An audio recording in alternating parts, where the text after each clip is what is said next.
Els alumnes de tercer B realitzen un taller de ciències.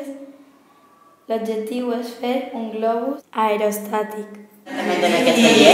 Bueno, en aquest taller el que estem estudiant és un tema de tercer ESO que se titula Gasos i un poc les lleis que regeixen aquests gasos, no?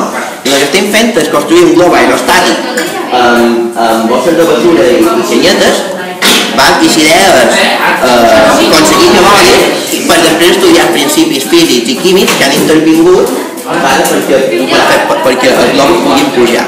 Amb això estudiarem la densitat dels gasos, com varia la densitat dels gasos en funció de la temperatura, etc. Per tant, l'idea és construir globus, veure si pugen o no, i després, una vegada hagi aconseguit que pugin, estudiar quins boscos que és possible que això passi. D'acord? Sí?